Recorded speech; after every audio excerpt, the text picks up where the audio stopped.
Imagine this scenario. You get hit with a bill you absolutely weren't expecting. Maybe, the car breaks down, need it for work, right? Or a sudden medical thing pops up.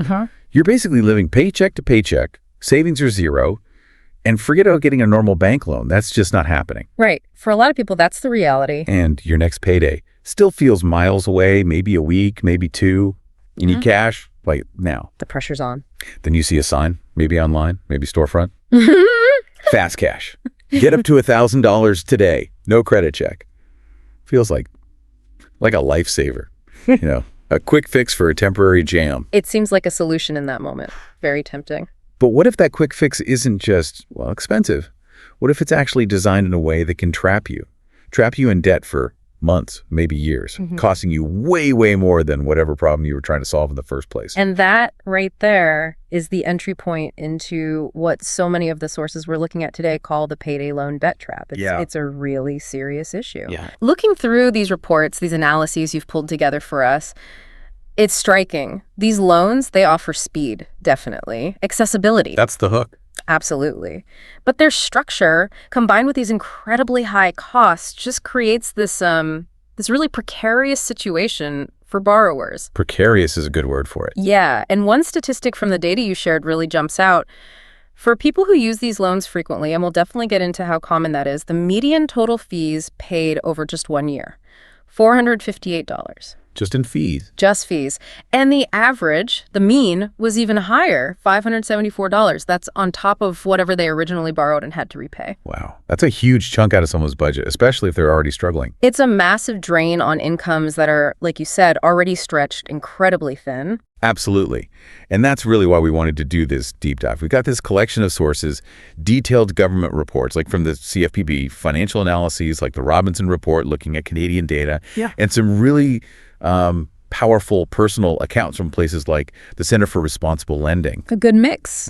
Our mission today is to get past that quick fix idea, to really understand the nuts and bolts, the mechanics, the true costs, the human side of it all. Yeah, unpack what's really going on. Exactly. What are payday loans? How do they work? Who's actually using them according to the data, not just the marketing pitch? And why are they so often called a trap? We want to use all this material you shared as our guide, really, to give you the knowledge to see this whole landscape clearly. Okay, sounds good.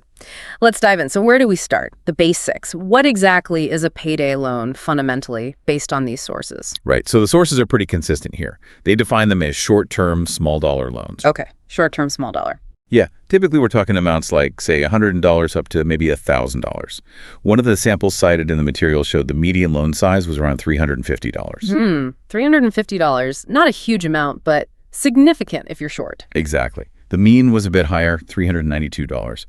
And they're explicitly designed to be that bridge, to cover a gap until your next paycheck lands. Okay, so bridging the gap makes sense conceptually, but what are the defining features? What makes them different and, problematic? Definitely.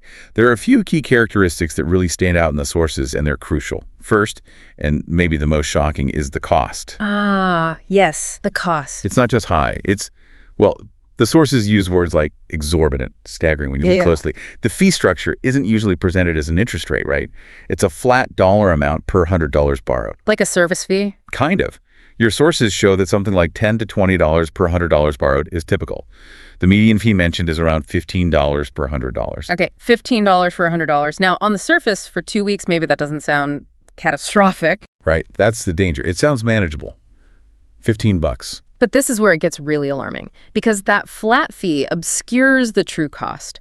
When you translate that fee into what we normally use to compare loans, the annual percentage rate, the APR, it just explodes. Explodes is right. Can you break that down? Sure.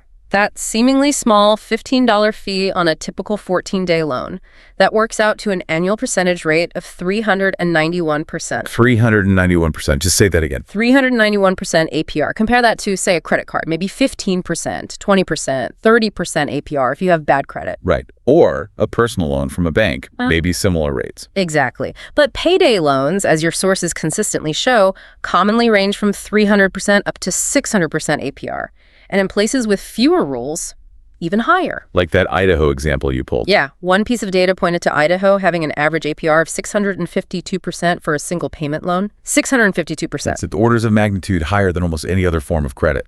It's like renting money at an incredibly high daily or weekly rate, basically, even though it's presented as just a flat fee. So that's characteristic one, the extreme cost hidden in the fee structure. Okay, what's next? Second, they are inherently short-term. The sources confirm the median loan term is just 14 days. 2 weeks. 2 weeks. The mean is only slightly longer, about 18 days. They're specifically designed to line up with when people get paid biweekly or maybe monthly. Okay, short term. Got it. Which leads right into the third characteristic. Quick and easy access. This is, a huge part of their appeal, especially if you're feeling desperate. No waiting around for bank approvals. Exactly. The sources note, often there's no traditional deep dive credit check. The main things they usually want are proof of income. And that can be from a job or? Yeah, or even things like public assistance, disability payments, retirement funds, different sources of regular income. And you need a bank account, usually a checking account where they can deposit the loan and, crucially, withdraw the repayment. Okay, so low barrier to entry. That speed, that simplicity when you're stressed, it makes them look really accessible compared to, say, applying for a bank loan. Hugely accessible. It feels easy. And the fourth characteristic, this seems really important based on the outline, the repayment structure. Absolutely crucial. Yeah. This is core to the debt trap mechanism. It's typically set up as a single large balloon payment. Balloon payment, meaning? The entire amount you borrowed plus that big fee we talked about is all due at once, usually on your very next payday. Wow. Okay. Not installments, just boom, the whole thing. The whole thing. And to make sure they get paid, the lender often requires you to give them one of two things up front. Either a post-dated check for the full amount, dated for your payday. So they can just cash it. Or, increasingly common, you have to give them electronic access to your bank account. You authorize them to just pull the full amount out automatically on the due date. Okay, so they have direct access to your funds. Yes. It's designed for a very simple, single transaction from the lender's perspective. Get money out, get it all back quickly. Simple in theory. But in practice? In practice, as we're about to see, that single balloon payment structure is a major, major reason why this becomes a trap for so many borrowers. Before we really dig deep into that trap, one quick note from your sources. There's a similar product some banks have offered. Deposit advances. Ah, yes. Good point. Some banks and credit unions have offered products called deposit advances. They're structured very similarly, short-term, high-cost, often repaid automatically when your next direct deposit hits your account.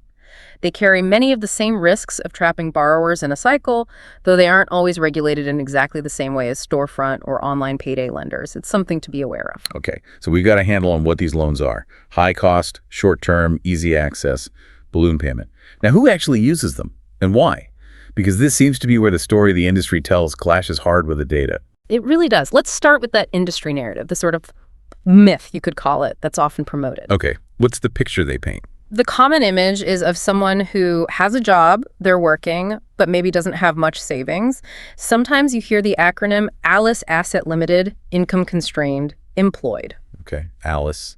Makes sense. And this person, the story goes, faces a genuinely one-time, totally unexpected financial emergency. The classic examples are the car breaking down, needing urgent repairs, or a sudden medical bill, maybe a utility bill that's way higher than usual and needs paying now. A real isolated crisis. Exactly. And they need cash immediately because they have literally no other options. Credit cards are maxed out, bank won't lend to them. And crucially, the narrative emphasizes that the cost of the payday loan fee, while admittedly high, is justified. It's painted as the lesser of two evils. Because paying that fee, say $50, prevents a much worse outcome, like losing their job because they can't commute without the repaired car, or paying huge utility reconnection fees, plus late charges that add up to more than the loan fee, or maybe avoiding bouncing a check for rent and facing eviction. So it's presented as a rational choice in a bad situation, a bridge over a temporary acute problem. That's the narrative. The loan helps the responsible but struggling worker navigate a one-off crisis and get back on their feet. Okay, that's the story. But what does the data from the sources we have, like the CFPB Pew, the Robinson Report, Kudu, actually tell us about the typical payday loan user? It paints a very, very different picture. These sources consistently show, based on actual borrowing patterns, that the vast majority of payday borrowers are not one-time emergency users. Not just dipping in once. Far from it. They are frequent, repeat customers. The business model seems built on this repeat usage. Okay, this is where it gets really interesting. How frequent is frequent? What do the numbers say? The data is pretty stark. The Kudu source, for instance, references a study finding that something like 80% of Americans who take out a payday loan go back and apply for another one within just 2 weeks. 80% within 2 weeks. 80%. That statistic alone just blows the one-time emergency idea out of the water for most users. It clearly signals a cycle, not a single event. Wow. Okay, so they're going back almost immediately. What about over a longer period, like a year? The data on annual usage reinforces this dramatically. The CFPB data you included is particularly powerful here. They found the median borrower in their study, meaning half took out more, half took out fewer, took out 10 payday loans over a 12-month period. 10 loans in 1 year. 10. And remember, the median loan term is just 14 days. So if you do the math, that means the typical borrower is indebted with a payday loan for around 200 days out of the year. 200 days. That's like almost 7 months of the year they're carrying this high-cost debt. Exactly. With only very short breaks, maybe just a few days, between paying one off and taking out the next. That is absolutely a cycle, not just handling isolated emergencies. That really changes the perspective. What about the Canadian data? Does it show a similar pattern? Very similar. The BC data mentioned in the Robinson report, for example, shows that almost half of payday borrowers in British Columbia take out 6 or more loans per year. Okay, still significant repeat usage. And it also noted that some individuals take out 16 or even more loans in a single year. 16? In a year? That's almost one every 3 weeks, continuously. It means they are essentially rolling from one loan straight into the next almost constantly throughout the entire year, just perpetually cycling the debt. So this level of frequency, Yeah, it strongly suggests these loans aren't mainly for those unexpected car repairs or medical bills, right? Absolutely. It's the strongest indicator that for most users, these loans are being used to manage chronic, ongoing cash flow shortages. They're being used to pay for regular, predictable, essential expenses. Like what? What do people say they use them for? The Kudu source confirms this directly. It reports that about 70% of borrowers, 7 out of 10, say they use these loans for everyday living costs. Things like utility bills, rent or mortgage payments, groceries, gas for the car. Basic necessities. Basic necessities. They're using extremely high-cost short-term credit simply because their regular income isn't enough to cover their basic expenses from one payday to the next. It's not an emergency fund. It's becoming part of their regular budget management in a very dangerous way. Okay, so if it's not just a one-time thing for most people, what are the underlying reasons? Why do people get caught in this cycle of repeat borrowing? The sources point to a convergence of several factors. First, and probably the most fundamental, is just basic financial constraint. The Alice profile again. Exactly. Asset limited, income constrained. These borrowers are often living right on the edge, paycheck to paycheck, or maybe their income consistently falls just short of covering basic needs. Do we know typical income levels? One sample in your sources indicated a median annual income for these users around $22,000. That's quite low. And critically, they typically have no liquid savings, no emergency fund, nothing set aside to absorb even a small financial shock or manage a temporary shortfall between paychecks. So any little disruption, or even just the regular bills coming due before payday, can trigger that need for outside cash. Precisely. Any hiccup becomes a potential crisis requiring borrowing. Second, the sources, especially Kudu, highlight the role of what they term insufficient financial literacy. Financial literacy, what does that entail in this context? It's not about intelligence, it's about having the specific knowledge and skills for effective money management. Things like knowing how to create and stick to a budget, how to track expenses accurately, how to set realistic financial goals. Practical skill. Very practical. And critically, it also includes understanding loan terms, understanding fees, how interest rates work, especially the concept of APR, and how a seemingly small fee translates into a huge annual cost. So someone might see that $15 fee on a $100 loan and think, okay, $15, I can swing that, without fully grasping that it's a 391% annual rate and how easily that leads to a trap. Exactly that. They might not understand the compounding effect if they have to roll it over, or the sheer impossibility of paying back the lump sum plus the fee out of an already inadequate paycheck. They're often drawn in by the speed and the apparent simplicity. The low barrier to entry we talked about. Yes. But they don't fully grasp the long-term consequences or the mechanics that make escape so difficult. A lack of budgeting, no emergency savings, and maybe limited understanding of debt dynamics. It makes relying on this easily available but very dangerous credit almost feel like the only option when basic needs aren't being met. And that ties into the third factor, which you already mentioned, that very ease of access. Right. When you're stressed or in a bind, you need money right now. The minimal paperwork, no traditional credit check, the promise of cash in hand, sometimes within an hour. It just seems like the path of least resistance. It can feel like the only viable choice in that desperate moment, even if it leads to much bigger problems later. Okay, so let's connect all these dots. We have the loan structure, high fee, short-term, balloon payment. We have the typical user profile, financially constrained, maybe lacking financial literacy, needing cash for basics, drawn by easy access. How do these combine to create this debt trap everyone talks about? It's almost perfectly engineered, unfortunately. It starts with that single large balloon payment due on the next payday. Right. Now think about the borrower we just described, living paycheck to paycheck, no savings, income barely covers expenses, maybe doesn't even cover them fully.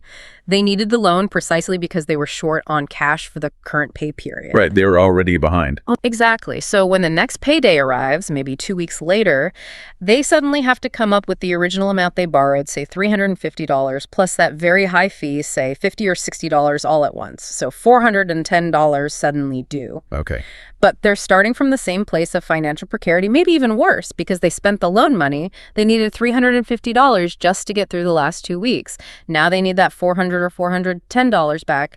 Plus, they need enough money to cover all their regular bills and living expenses for the next 2 weeks. It sounds mathematically impossible for many people. It often is. They simply cannot afford to pay back the full loan amount and cover their essential living costs for the upcoming pay period. There just isn't enough money in the paycheck to do both. So if they hit that due date and they can't pay the full $400 back, what happens then? What are their options according to the sources? The sources describe a few typical scenarios, and frankly, none of them are good for the borrower's financial health. Okay, what's path number one? Path number one is they simply default.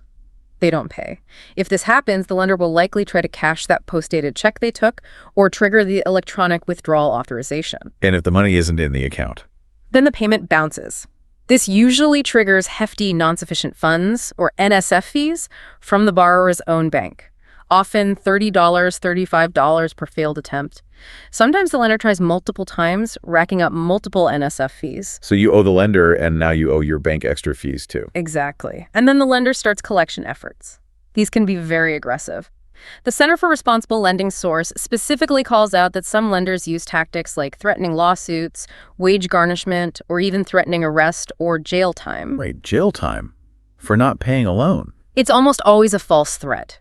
Payday loan debt is civil debt, not criminal, in nearly all jurisdictions. You can't be jailed for not paying it, but these threats are incredibly intimidating and are used to pressure borrowers. That fear must be intense, and it probably pushes people towards other options, even bad ones. Absolutely. Which leads to the second common option, and this is really the engine of the debt trap cycle, the rollover or renewal. Rollover, how does that work? Instead of paying the full amount due, principal plus fee, the borrower pays only the fee for that period. Just the $50 or $60 fee we talked about? Yes. They pay that fee, and in exchange, the lender extends the loan's due date, usually for another pay period, typically 2 more weeks. Okay. But what happens to the amount they originally borrowed? The principal? Nothing. That's the catch. When you roll over, none of the fee you just paid goes towards reducing the original $350 you borrowed. You just paid, say, $50, purely for the privilege of having another 2 weeks to come up with the full $400 again, $350 principal plus a new $50 fee for the next period. So you've spent $50, you still owe the original $350, and you've got another $50 fee coming due in 2 weeks. Precisely. You've just spent money you desperately needed for rent or food simply to postpone the inevitable lump sum payment. And because you just spent that $50, you're now potentially even shorter on cash for the next pay period, making it even less likely you'll be able to pay the full amount next time. It just digs the hole deeper. That sounds like a guaranteed way to just keep paying fees forever without making progress. It very often is. And then there's a third option, which the sources say is alarmingly common as well. What's that? Instead of rolling over with the same lender, the borrower takes out a second payday loan, often from a different lender down the street or online. Why would they do that? Usually to get enough cash to pay off the first loan that's due. Ah, okay. Robbing Peter to pay Paul, basically. Exactly. It just kicks the can down the road. But now, instead of one high-cost loan, you have a new high-cost loan. You've incurred a whole new set of fees from the second lender, and you're still facing that impossible balloon payment, just with a different company, maybe a slightly later due date. And this is how people end up juggling multiple loans at the same time. Yes. They get one loan, can't pay it, take out another to cover the first, then maybe a third to cover payments on the first two. It can spiral very quickly into juggling several high-cost loans simultaneously, each with its own fees and due dates. And the cycle just repeats. Pay a fee to roll over, or take out a new loan to cover an old one, pay more fees, maybe bounce payments, and pay bank NSF fees, all while that original amount you borrowed, the principal, just sits there, largely untouched. That's the trap in a nutshell. It's what one borrower in the CRL source called a merry-go-round of debt. You're just constantly running, paying out huge amounts in fees just to stay in the same place, never actually getting ahead or paying off the core debt. It's really critical then to try and quantify this impact, to put some real numbers on the cost of being caught in this trap. Your sources had some examples, right? Yes, moving beyond just describing the mechanism to showing the actual financial drain is important. The M&P source, for instance, gives a pretty straightforward example. Okay, let's hear it. A $300 loan. Let's say the fee is $51. That's a 17% rate, like in Manitoba. So the total due is $351. Right. If the borrower can't pay that $351 back on payday, MNP suggests they might pay an additional fee, maybe $40, just to renew the loan for another 2 weeks. So they pay $40. And now they still owe the original $351 plus that $40 renewal fee, meaning the total debt has quickly jumped to $391. And they still haven't paid back a single cent of the original $300 principal. Wow. It escalates fast. And you can see how easily someone could end up paying fees that equal or even surpass the amount they first borrowed. Terrifyingly easy. Sometimes multiple times over. People can pay hundreds in fees on a loan of just a few $100s. And the CF3 data we mentioned earlier really shows the scale of this trapped usage over a year. Right. That median frequent user paying $458 in fees annually, and the average user paying $574. That means a lot of people are paying even more than that. Hundreds and hundreds of dollars just vanishing into fees. What about the Canadian example from the Robinson report? That report illustrated it well, too. It estimated that someone taking out 16 loans a year in Manitoba, which we know happens, could easily pay $816 in fees annually. $816. And that's assuming just the basic 17% fee each time, without any extra penalties, bounce check fees, or other charges that often pile on. Think about what that means for someone earning that median $22,000 income we saw. $816 in fees. That's over 3.7% of their gross annual income. Just gone. Spent on fees, achieving nothing on the principal. It's like throwing money into a black hole month after month. The Robinson report also had that budget impact example, right? Showing what repaying these loans does to someone's available cash. Yes, that was very clarifying. It took a hypothetical borrower earning $1,500 biweekly. Okay, $1,500 every 2 weeks. If they take out a $300 loan, let's use a 15% fee, $45. So they owe $345 on payday. Repaying that $345 leaves them with only $1,155 for the next 2 weeks. So they're starting the next pay period with only 77% of their usual income available. Exactly. Now, what if they took a slightly larger loan, maybe $450? Let's use Ontario's higher 21% fee rate, $94.50. They owe $544.50 on payday. Okay. Repaying that leaves them with just $955.50 to live on for the next 2 weeks. That's only 64% of their regular biweekly income. And this really highlights the core problem, doesn't it? It's the critical link. If you already couldn't make ends meet on your full $1,500 for 2 weeks, which is why you needed the loan in the first place, how on earth can you possibly manage on just $1,155 or $955? You can't. You're guaranteed to be short again before the next payday. Absolutely guaranteed, which makes the need to reborrow or roll over the existing loan almost structurally inevitable. It's not simply a matter of poor financial planning at that point. The loan structure itself, interacting with the borrower's low income and lack of any cushion, perpetuates the cycle. And the personal stories, the anecdotes included in the sources from the Center for Responsible Lending, they just bring this abstract cycle crashing down to the human level. They show the immense, devastating cost. They really do. These stories are crucial because they underscore that The data points, the fees, the loan counts represent real people whose lives are being profoundly damaged, sometimes destroyed, by getting caught in this. Can you share some of those examples? They were quite impactful. There's Sandra Harris. She described juggling 6 payday loans at the same time. 6. Paying $600 a month, $600 just in fees. Not paying down any principal. Just fees, the pressure, the cost, it just became completely overwhelming. She ended up losing her home and her car because of it. Devastating. Then there's Lisa Engelkins. Her story is a perfect, heartbreaking illustration of the rollover trap. She took out one $300 loan. Over the next 17 months, she paid a total of $1,254 billion in fees. $1,200 in fees on a $300 loan. Yes. She renewed it 35 times. She said she thought each payment was like new money just to keep the loan going, not realizing she was only ever covering the fee and basically reborrowing the $300 principal every 2 weeks for nearly a year and a half. That's over 4 times the original loan amount paid just in fees. Unbelievable. Pamela Gomez. She had 5 loans simultaneously. She was paying $880 per month in fees. Over time, she calculated she paid $10,560 in interest and fees on just $2,500 of principal she'd borrowed across those loans. $10,000. The stress was so immense, she lived in fear of going to jail, that false threat we talked about being used. These stories are they're so consistent in the pattern. They are. Clarissa Farrar, she was working extra hours, trying so hard to qualify for a Habitat for Humanity home, a real shot at stability. She got caught in a payday loan trap, couldn't pay it back, checks started bouncing. Incurring more fees from the bank, too. Exactly. Extra fees from the lender, NSF fees from her bank. It completely jeopardized her chance at getting that stable housing she was working toward. It just undermines every effort to get ahead. Completely. And the stories of Wanda Thompson and another woman, Whitney, they talked about spending their lunch breaks literally driving around town from one payday lender to another, just paying fees to keep the loans from defaulting, falling behind on essential bills like their car payments, facing threats like having their driver's licenses revoked. It just consumes your entire life, your time, your energy, your thoughts. And it affects vulnerable populations too, right? Like seniors. Absolutely.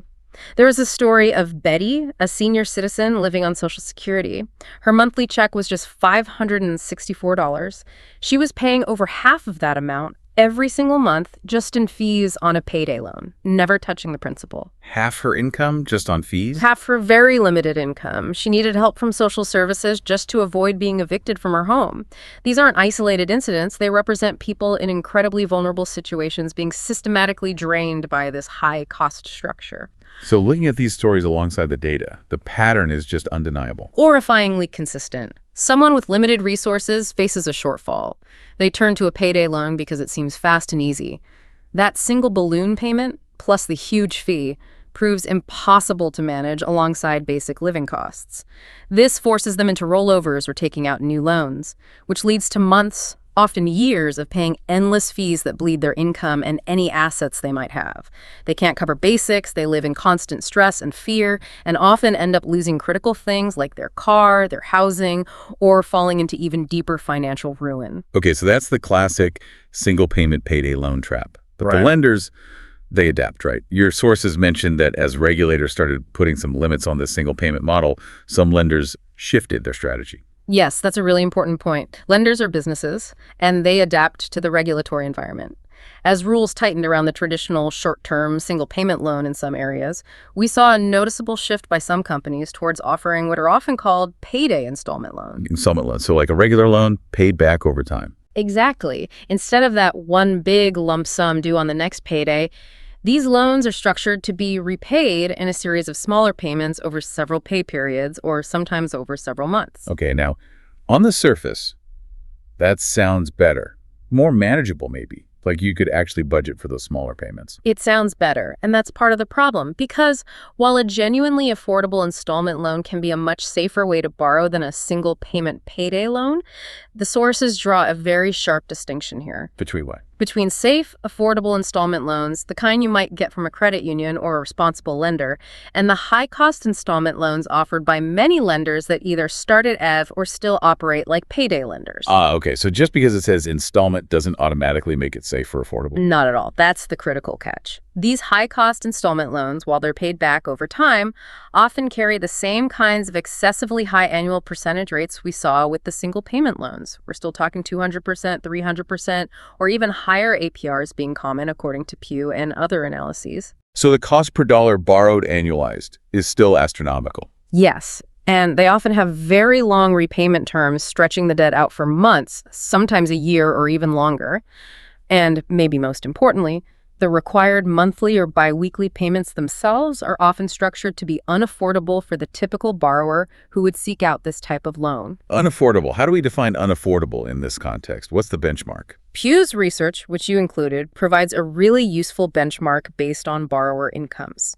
They found that typical payday loan borrowers, given their constrained budgets, can generally afford loan payments that take up about 5% of their gross monthly income. Okay, 5% of their income per month. For someone at that median $22,000 annual income level we discussed, that translates to roughly $125 per month that they could realistically afford for a loan payment alongside all their other essential expenses. Got it. So what do the payments look like on these high-cost installment loans?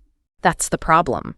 The high-cost installment loans offered by many payday-style lenders often structure the required payments to be much higher than that 5% threshold. Payments exceeding $200, $300, or even more per month are common. Way above what someone on that income level could likely manage consistently. Exactly. So even though the payments are spread out, each individual payment is still too large for someone living paycheck to paycheck to handle reliably without falling behind on other essential bills like rent or utilities. It sets them up for failure just over a longer time frame. Do the sources give an example of how costly these can be? Yes. The Pew report had a really stark example comparing costs in different states. They looked at a $500 loan repaid over 4 months. Okay, $500 for 4 months. In Texas, where regulations allowed for very high-cost installment loans, that $500 loan could cost the borrower $645 just in finance charges and fees. $645 in fees on a $500 loan. Yes. That works out to an APR of 527%. So to borrow $500, the borrower ends up repaying a total of $1,145 over those 4 months. That's more than double the amount borrowed. More than double. And the way these loans are often structured, the early payments go almost entirely towards interest and fees, with very little paying down the principal. So you're making payments for months, but the amount you actually owe barely budges. Exactly. It keeps the borrower locked into the debt for longer, paying those high costs over an extended period. It effectively recreates the debt trap of the single payment loan, just stretched out over months instead of being due every 2 weeks. It's the same trap, different structure. This brings up a really crucial point then. If a standard installment loan can be structured affordably by other types of lenders, why are these super high-cost versions so common from lenders in the payday space? That question leads us directly back to the role of regulation, or maybe more accurately, the lack of effective regulation in many places. The critical insight from your sources, particularly Pew's work, is that simply changing the loan structure from one big payment to multiple smaller payments isn't enough by itself to protect borrowers. Just making it an installment loan doesn't fix the problem. Not if the cost is still sky high and the payments are still unaffordable. You need robust consumer protections built around the installment structure, too. Protections that ensure the loan is truly affordable, meaning the payments fit within that 5% of income guideline and that the overall cost, the APR, is reasonable. Without those guardrails, the installment structure can just become another way to package the same high-cost debt trap model. Okay, so let's talk about that regulatory landscape then, because your sources make it clear it's all over the map. It truly is. The rules governing payday lending, whether single payment or high-cost installment, are highly fragmented. They vary massively from state to state in the U.S. and province to province in Canada. There's no single uniform approach. So on one end of the spectrum, what do we see? On one end, you have jurisdictions that have effectively shut down high-cost payday lending altogether. Pew's research, which you shared, identifies 18 U.S. states plus Washington, D.C. that fall into this category. How do they do that? Just ban them outright? Usually they achieve it by setting a cap on the maximum allowable annual percentage rate, APR, for small loans. This cap is typically set at 36% APR or lower. 36%. That's dramatically lower than the 300, 600% we were talking about. Exactly. At a 36% APR cap, the traditional payday lending model, which relies on those huge fees per $100 borrowed every 2 weeks, simply isn't profitable. So lenders offering that specific high-cost product tend to just exit those markets. They can't operate legally under that price cap. Okay, so that's the strict regulation end. What about the middle ground? Places that allow payday lending but try to regulate it? That's where most U.S. states and Canadian provinces fall. They permit payday lending, but they impose rate caps, although these caps vary quite significantly. What do those caps look like? In the U.S., many states that allow it have caps on the fee per $100, often somewhere around $15 per $100 borrowed, maybe a bit lower or higher depending on the state. This still translates to very high APRs, remember, often in the 300-400% range. Very high, yeah. What about Canada? In Canada, the provincial caps on the fee per $100 are generally higher than in many U.S. states that regulate. For example, Manitoba's cap is 17%, $17 per $100. Ontario and New Brunswick are higher at 21%, 21 money per $100. And some other provinces allow even more, up to 23%. 23% per $100. So Canadian borrowers are potentially paying even more per loan than many Americans, where these are allowed. In terms of the fee per loan cycle, yes, often. That 21 or 23 sextons per $100 for 2 weeks translates into APRs well over 500%, even approaching 600%. What do your sources suggest about the impact of these different rate caps? Does allowing a higher fee necessarily mean lenders are just making excessive profits?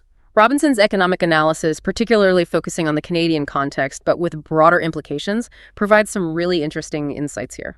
His modeling suggests that lower caps, perhaps somewhere around that $15 per $100 mark, which translates to roughly 390% APR, can still allow efficiently run payday lending businesses to operate and earn a fair, reasonable profit on their investment. His analysis specifically for Manitoba suggested a 15% rate could be both more just for the borrower and still sustainable for efficient lenders. So it doesn't necessarily have to be 36% or nothing. A moderately high rate might still allow some form of operation? His analysis suggests that yes. But when you look at the provinces with those higher caps, like 21% in Ontario or 23% elsewhere, the evidence presented in your sources strongly suggests that these much higher rates allow the large payday loan companies to earn excess profits. Profits beyond what might be considered fair or reasonable. What evidence points to that? Several things. The rapid expansion of the big payday loan chains over the years, the significant consolidation in the industry, like when Money Mart quickly took over many locations after Cash Store Financial collapsed, suggesting they saw value and profitability there, various financial analyses looking at the company's returns. All these factors strongly suggest that the current allowed rates in many places, particularly the higher ones in Canada, make this an extremely profitable business model, likely well beyond covering costs and a normal profit margin. The fact they expanded so aggressively implies these markets were very lucrative at those high rates. Which implies the high rates aren't strictly necessary for survival, but perhaps more for maximizing profit, potentially off the backs of trapped borrowers. That's certainly the implication drawn by several of the analyses, and importantly, the success stories from U.S. states that undertook comprehensive reforms, like Virginia that Pew highlighted, provide powerful counter-evidence. How so?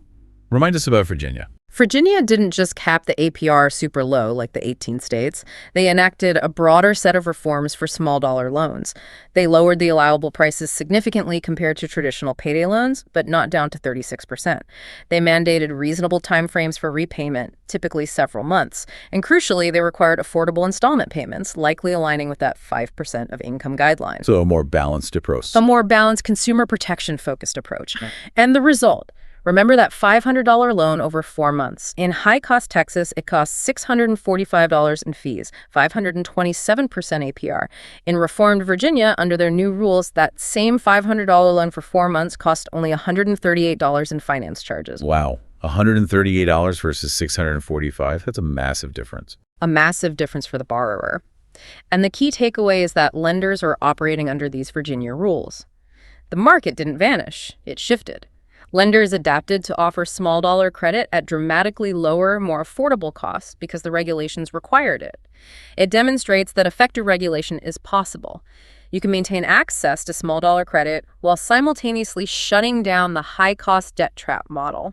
That's a really important finding. It pushes back against the idea that any regulation will just eliminate access entirely. Exactly. It shows there's a path towards safer, more sustainable small dollar lending if the political will and regulatory framework are there.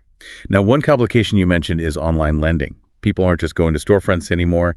How does regulation handle that? That's a significant challenge noted in the sources. Online lenders can operate across state or provincial borders much more easily.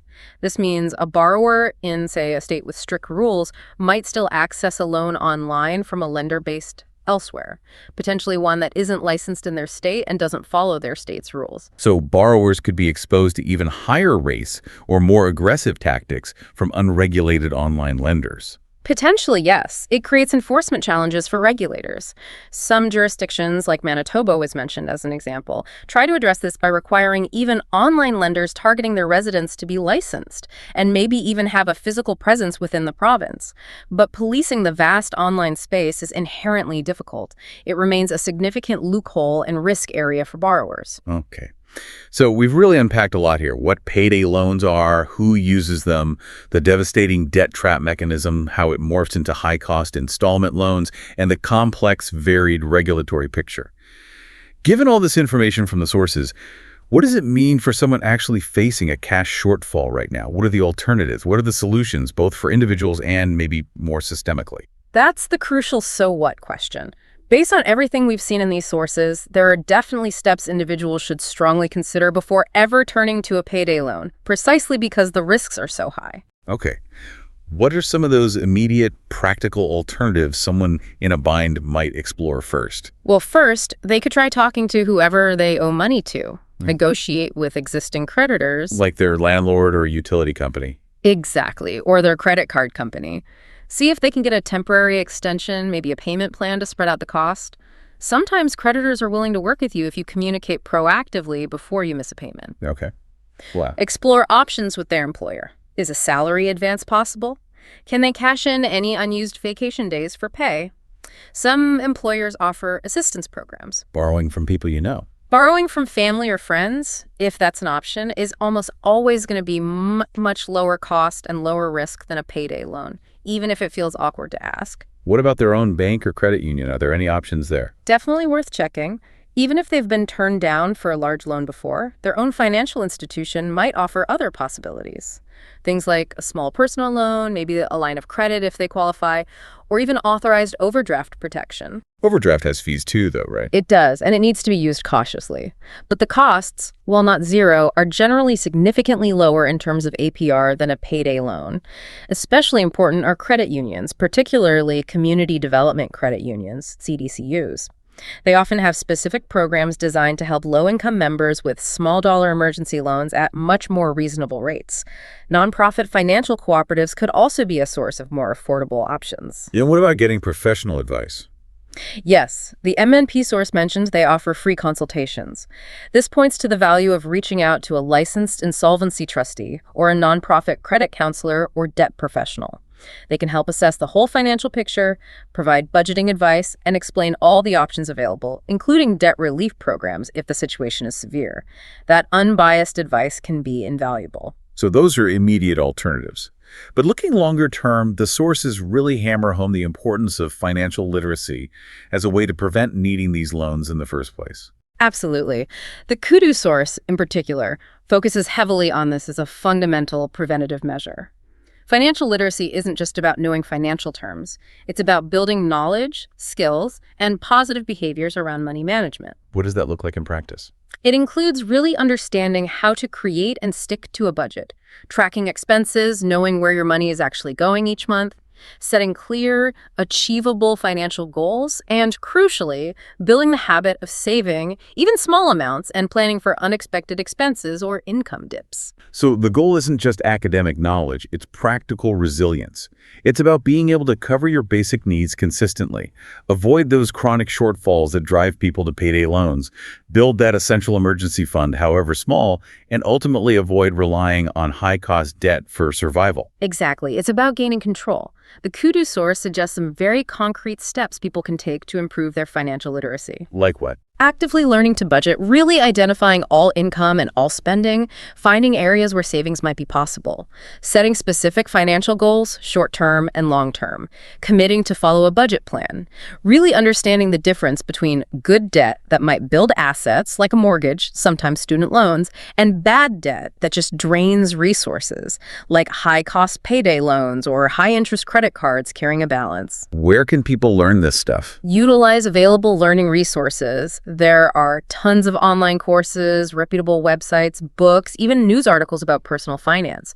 Use financial tools. There are lots of budgeting apps now, online calculators. For some, maybe even considering a consultation with a fee-only financial planner if possible, although that costs money. And the savings habit. Building that emergency fund is probably the single most impactful step highlighted. Even if it starts incredibly small, having any cushion provides options and breaks the cycle of needing to borrow for every minor emergency. And one interesting point they made was about talking about money more openly in families and communities to share knowledge, strategies, and reduce the stigma around financial struggles. Okay, so that's the individual level alternatives and building literacy. What about bigger picture systemic solutions? What changes at the policy or industry level do these analyses suggest could make a difference? Several key policy levers are discussed. A major one is reducing those maximum allowable rate caps to a level that is fair and just, while potentially still allowing for responsible lending. Like Robinson's suggestion, around 15% per $100. Yes, his analysis pointed towards something like that, around 390% APR, as a rate that might allow efficient lenders to operate sustainably without relying on the debt trap model for excessive profits. It's a significant reduction from the 500-600% APRs common now in some places. What else on the policy front? Mandating affordable installment plans. This is crucial. Requiring lenders, especially if a borrower can't repay an initial single payment loan on time, to offer the option of converting the debt into an installment plan with genuinely affordable payments, like that 5% of income rule, and reasonable interest. Like the models in Virginia or Washington State? Exactly. Washington State's model, where converting to an installment plan comes with no extra fees, is one approach. Robinson suggested maybe a modest one-time fee, like 5% of the original principal, could be a compromise to cover administrative costs, but still make it vastly more manageable than rollovers. The core idea is mandating a clear, affordable path out of the single payment trap instead of just letting the rollover cycle continue. And preventing further debt accumulation. Yes, a critical piece alongside mandated installment options is banning lenders from issuing new payday loans or other high-cost installment loans to a borrower while they're still paying off an existing installment plan. This prevents the scenario where someone converts one loan but then immediately takes out another, just digging themselves deeper with multiple lenders. What about the role of federal regulators, like the CFPB in the U.S.? They have a significant potential role. The sources note that the CFPB's own research has documented the harmful usage patterns and the prevalence of the debt trap. These findings give them the authority and the justification to issue nationwide rules providing stronger consumer protections, potentially standardizing things like ability to repay assessments or limits on rollovers across the U.S. market if they choose to act decisively. And finally, for people already caught deep in the cycle. For them, it's about emphasizing and improving access to help from legitimate, qualified sources, making sure people know about nonprofit credit counseling agencies and licensed insolvency trustees like M&P offering free consultations. These professionals can provide confidential advice, help negotiate with creditors, explain options like consumer proposals or bankruptcy if the debt is truly overwhelming, and provide crucial long-term support with budgeting and financial planning to help people rebuild. Getting that expert, unbiased help is key for those already drowning. Okay, so pulling way back now, after this really deep dive into all these sources, what's the single most important takeaway? What's the bottom line about payday loans? I think the overarching message, repeated across all these different reports, analyses, and especially the personal stories, is starkly clear. While payday loans undeniably offer the allure of fast, easy cash in a moment of need. Which is tempting. Incredibly tempting. But their fundamental design, that combination of a single large balloon payment due very quickly, coupled with extremely high fees translating into astronomical APRs, makes it dangerously easy to fall into a high-cost debt trap. It's almost built in. It seems almost structurally inevitable for many borrowers, and the data just compellingly demolishes the myth that the typical user is just someone navigating a one-time emergency. Instead, the data shows the typical user gets caught in a relentless cycle, paying endless fees, often totaling far more than they originally borrowed, without making any real dent in the principal debt. And this crap doesn't just cost money. No, it traps individuals, often those who are already financially vulnerable to begin with, in a prolonged state of financial precarity, intense stress, fear, and often leads to the loss of essential assets like cars or housing.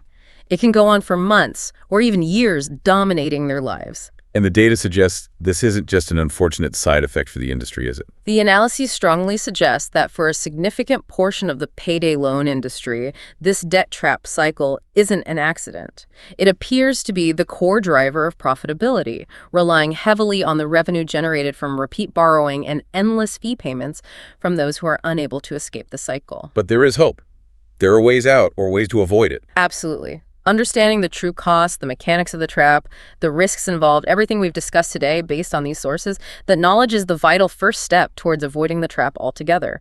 And importantly, the sources also clearly point towards alternatives and resources. Both for individuals. Right. For individuals to build their own financial resilience through education, budgeting, saving, taking control before a crisis hits. And for those already struggling? And for those already caught, knowing that help exists through reputable debt professionals, and that in some jurisdictions, more affordable and manageable loan structures are becoming available due to regulatory reforms, there are paths forward. Which brings us, I think, to a final thought. Something for you, our listener, to really consider, based on everything we've explored today from these sources. Given the overwhelming evidence presented here, the data showing that a huge part of the payday loan industry's business model seems to rely directly on borrowers getting stuck in this high-cost, long-term debt cycle. Yeah. And considering the analyses like from Robinson or the reforms in Virginia, suggesting the industry can still be viable, perhaps even profitable, at significantly lower rates and with much more consumer-friendly structures like affordable installment plans.